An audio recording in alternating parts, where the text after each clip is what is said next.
इस पृथ्वी पर निवास करने वाले विशालकाय डायनासोर कैसे खत्म हुए, ये अभी किसी को नहीं पता। आज से करोड़ों साल पहले इस धरती पर डायनासोर का पता लगाने के लिए बहुत खोजबीन की और इनके रहने का प्रमाण भारत से लेकर अमेरिका तक लगभग धरती के हर कोने से मिला है और आज भी इनकी खोज जारी है। आइए जानते हैं क्या हुआ था उस दौर में जब डायनासोर खत्म हुए थे।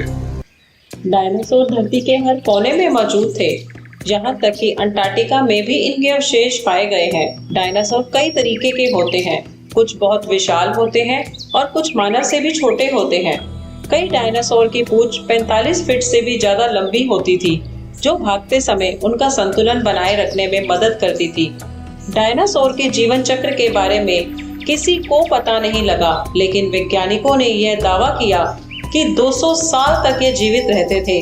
डायनासोर का अंडा सबसे बड़ा होता था, जो बास्केटबॉल के आकार का होता था। जितना बड़ा अंडा होता था, उतनी मोटी उसकी भारी खोल। सबसे पहले मांसाहारी डायनासोर ने जन्म लिया और उसके बाद शाकाहारी डायनासोर ने जन्म लिया। शाकाहारी डायनासोर की प्रजाति अधिक थी। वो अपनी सुरक्षा के लिए झुंड में ही रहना पसंद करते थे। मांसाहारी डायनासोर अपने 2 पैरों पर चलते थे और अपने 2 हाथों से शिकार किया करते थे और शाकाहारी डायनासोर अपने 4 पैरों का इस्तेमाल करते थे। ऐसी कौन सी महाप्रलय आई जिससे कि सारे डायनासोर का अंत हो गया? यह तब की बात है जब उस समय धरती का तापमान आज की तुलना में 8 से 10 डिग्री ज्यादा हुआ करता था। उस समय इन जीवों का राज हुआ करता था। उस वक्त धरती अपने आप में मस्त थी। जो डायनासोर उड़ने वाले थे वो अपने आप में मस्त थे। जो शाकाहारी डायनासोर थे वे अपने बच्चों के साथ मस्त थे और मांसाहारी डायनासोर अपना शिकार करने में मस्त थे। किसी को नहीं पता था कि आकाश में उनके विनाश की तैयारी हो गई है। वैज्ञानिकों के अनुसार अलग अलग तरीके के एस्टेरॉयड अलग अलग समय पर धरती पर टकराने से उनका वजूद ही बदल गया था और डायनासोर के खत्म होने का कारण भी एक एस्टेरॉयड ही था। धरती से 322 करोड़ किलोमीटर दूरी पर जुपिटर और मार्स के बीच 100 करोड़ एस्टेरॉयड एक ही दिशा में घूम रहे थे, लेकिन उसमें एक एस्टेरॉयड ऐसा था जो धरती से टकराने लगा था, जो धरती का खात्मा करने के लिए आगे बढ़ता जा रहा था। लेकिन अच्छी बात यह हुई कि एक एस्टेरॉयड दूसरे एस्टेरॉयड से टकराया, जिसके कितने टुकड़े हो गए, लेकिन उसमें अभी भी एक एस्टेरॉयड था जो आगे बढ़ा जा रहा था।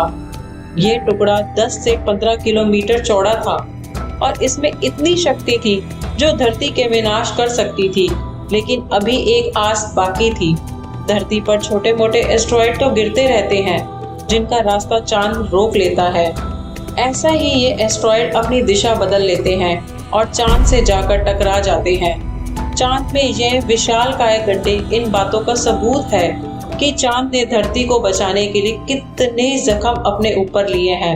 यह सोचा गया था कि ये 10 किलो चौड़ा एस्टेरॉयड, जो दिखने में बहुत बड़ा लगता था, और ये भी चांद से टकरा जाएगा, लेकिन नियति को कुछ और ही मंजूर था। ये एस्टेरॉयड तेजी से धरती की ओर बढ़ रहा था। अब उम्मीद की किरण नहीं बची थी और ये एस्टेरॉयड नहीं रोका जा सकता था। अब इस महाप्रलय को कोई नहीं रोक सकता था। ये एस्टेरॉयड पहले 65,000 की स्पीड से आगे बढ़ रहा था।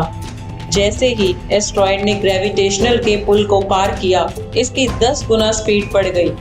इसकी तेजी की वजह से ये एस्टेरॉयड वायुमंडल की गैस से जाकर टकराया, जिससे एस्टेरॉयड में आग लग गई। वो अब आग का गोला बन गया था। अब ये एस्टेरॉयड धरती से टकराने लगा था।